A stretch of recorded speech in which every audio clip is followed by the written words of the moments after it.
The notion of the tripods being buried in pods underground was Stevens, and I think that when you're working in a genre that's been well explored for decades, you just don't want to do what everybody else has done. And I think he just probably was thinking, well, they always come from space, so he just said, well, what if I go the other way? What if they come from underground? And then you work with it from there. A lot of times, a lot of your thinking starts with, what if I go the other way?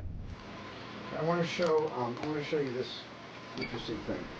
Well, Stephen definitely had a few things in mind when he came to me with the brief, and it was, you know, the 3 legs, definitely, that it has to be a tripod, and it has to be able to do certain things. There were certain things in the script, and most importantly, first, was to look scary. I wanted the tripods, number one, to be really scary, because they're going to represent what's driving them. And so I wanted the tripods themselves, I want the audience to say, okay, it's just a machine, let's get to what's inside, let's see the aliens. I wanted the audience to actually be terrified by what these things look like from the outside. So I had the most amazing group of computer graphic artists working on the design of the tripods. And we went back and researched all of the wealth of design interpretations that have been done today. And part of it was to be conscious of what had been done, but also to steer away from that because we wanted to create something new and unique.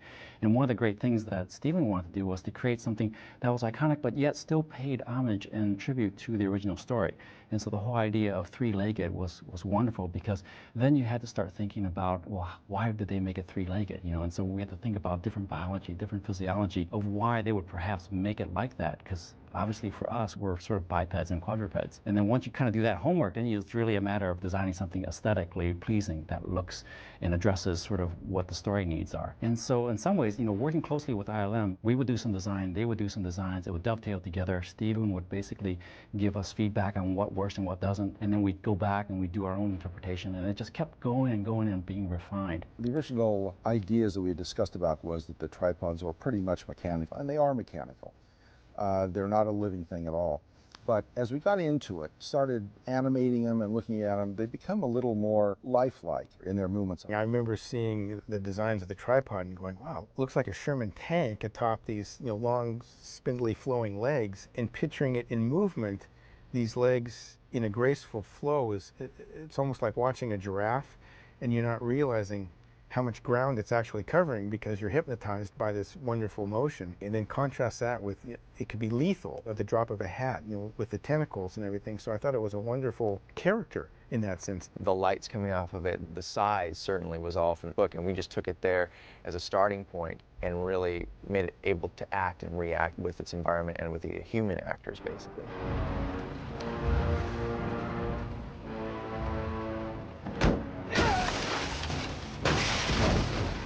The tripods had 3 legs, and so 3s are guidelines for how we were designing most of the things. So there were like 3 eyes, 3 limbs, 3 fingers, and the aliens, of course, were 3-limbed, or just some odd, you know, configuration. And it really made it compelling because just the fact that you have 3 legs dictated a different kind of movement and a different kind of form.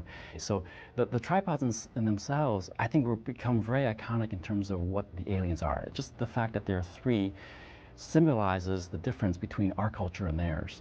It has a kind of terrestrial buoyancy in the sense that it is walking on the earth and there are laws of gravity, but yet it has this kind of flow to it that is essentially aquatic. And there's a lot of aquatic characteristics of the tripod, such as it's almost like a jellyfish atop, the long legs underneath. It has the tentacles of like a squid or an octopus. So all these things, again, it's on the land, but it has aquatic characteristics. Stephen kept saying these things move like really scary ballet dancers. So interesting, like you don't normally think of a monster moving like a ballet dancer, and that dichotomy gave me something to push off of and kind of, you know, shape the way the design went. What we did is we took the animatic model and we started doing some development. This is sort of putting the tripod through its paces, deciding what the range of motion would be, and really finding sort of the bookends for what Stephen was looking for. And you can see on the legs, we really had to decide how bendy they would be, you know, what started to look almost too animated and not heavy enough. The next step is then to rig the character. And what you see here is all of these colored controllers. The animators will move over time to animate The animation on this is pretty important to give a sense of sort of amazement and danger and humbleness to these creatures. Like there's nothing you can do, they're in control. You know, that's pretty neat that that comes across in the film, and Randy's been really good at getting that in the animation and all. Yeah, this is actually the walk that Stephen really liked. He felt that there was a sense of weight and heaviness to this, and also a nice organic sort of fluid motion to it. We did go a little more towards creature-like look. Oh, sad rabbit.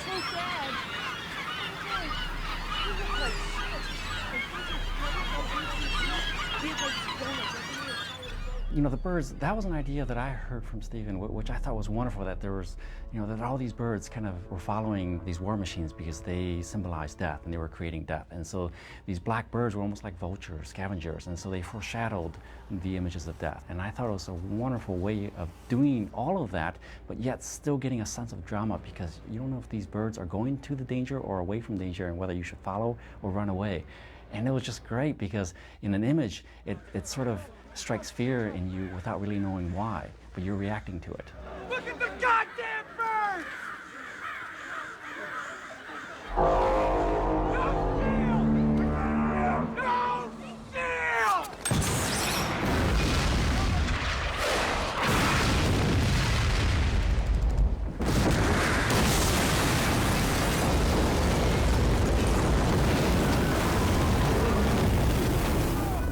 The moment when the war machines actually die in the movie is one of those iconic images that I grew up with. You know, I love seeing those things. And I think it's one of those wonderful images because it reinforces that you don't have to change our reality much to make it fantastic. And by introducing these gigantic war machines half crashed into a building, kind of automatically gives you a very stunning icon. And so, you know, there are many ways to do it. And of course, you know, I think it's always best to go with the simplest, which is to have the machine there and then just, you know, treat it with real careful lighting, real careful staging. So it becomes a very surreal moment where you're seeing this very horrific thing, but yet it was an image that gave hope, hope for humanity. When we first started developing E.T., it was a much edgier, darker story that we were telling, and it actually evolved into something that was more benign. Well, Martians is not mentioned in my film because my aliens don't come from Mars. Our aliens come probably from as far away as E.T. came from, except they came from a darker part of the universe, whereas E.T. came from a rather benevolent planet. The aliens have gone rogue, you know? They're rogue alien. It's E.T., man, but he's gone bad, you know? E.T.'s gone bad, he's rogue. You know, I don't try to psychoanalyze what is on the aliens' minds, except that they're bent on our total extermination. They just want to eliminate us from existence, and they probably have plans for our planet themselves, but we don't go into what's their motivation. We just basically experience the result of these nefarious plans to supplant us with themselves. They're malevolent. You do not want to run into these aliens. We must have had 20, 30 designs on aliens, from the sublime to the ridiculous. You know, Stephen said that, you know, these aliens grew up perhaps in the zero-G environment, so there's really no up and down. But yet we had to make them so that they looked intelligent. They're not just beasts. They were these rangy designs that I felt kind of had amphibian characteristics because there was a slight sheen or wetness to the skin. This was one of the first reference images that we had, and we all kind of got together to discuss around this piece. You can see the reflective eyes inside there. This was when we got our kind of first glimpse at how alien this alien was really going to be. You can notice it's got an extra joint in the arms, 3 legs as expected, these odd little flippers that are there, vestigial limbs, something like that. And we all just kind of went from there, got together, and discussed what it was going to be. And so this is the first turntable sculpt that we did. The model is done by Frank Gravatt, and this is to match the reference photos. but this was where Frank took it, and it's just a really wonderful sculpt. And the way that I saw them moving was almost like a tree frog when it walks, not when it's jumping, but when it walks, it has this kind of gait where it's always kind of in contact with the ground, and it was kind of stealthy, so it was almost a cross between a frog and the stealth of a cat. And so when the aliens were moving, we tried to keep it very creepy and eerie, coming in and out of pools of light and using their hands like the place on the wall to go through spaces. And as you see one hand touch the wall, you see the other hand, and then there's a surprise, the third leg comes through. So it's always kind of, again, revealing things about these creatures. You don't get it all at once. For that, we spoke with Randy and with Dennis, and we went over a number of behaviors and things like that, looking at it saying, okay, is it more reptilian? Is it more human-like?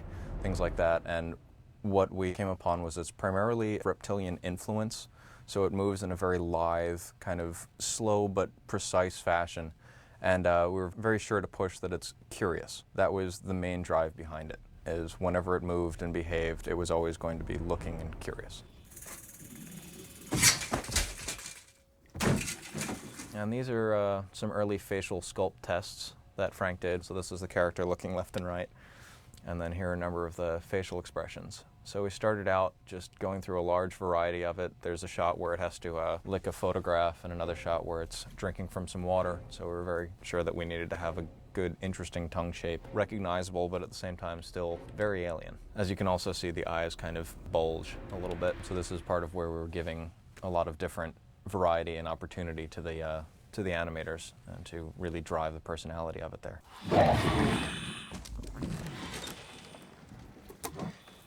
In the cellar sequence with the aliens, there was a full-size styrofoam carved stand-in for the alien, which we use after a shot was done. We run it through the paces with the same camera setup and lights, so that we would have that reference for lighting and TDing the eventual animation.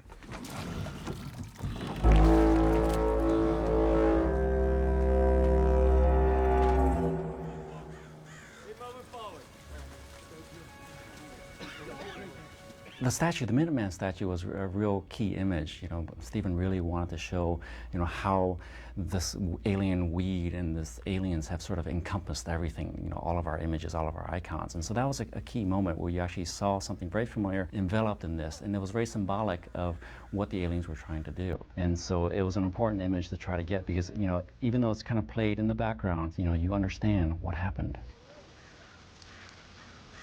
It's quite extraordinary when you consider the era that H.G. was writing the original story, for him to come up with the solution of it being the common cold that kills off the alien invasion. Here's a thing which, if science could, it would eliminate the common cold. And what Wells is saying by using that as the, the ultimate denouement, is everything in our world, all of the environment is related, and every part of it is necessary.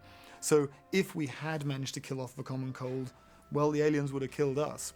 And for someone to have written that back at the end of the 19th century is quite extraordinarily prescient. Despite all of man's technology and all of our courage and all of our hopefulness, what really saves us in the end are the most microscopic creatures alive on this planet today. And that was something I didn't want to lose. The idea of bacteria destroying them when all our weapons failed is just a great irony. That which we take lightly and attempt to stamp out and never even think about and can't even see is much more powerful than our greatest weaponry. And the idea that nature in some way knows a hell of a lot more than we do, I think, is an idea that will last forever.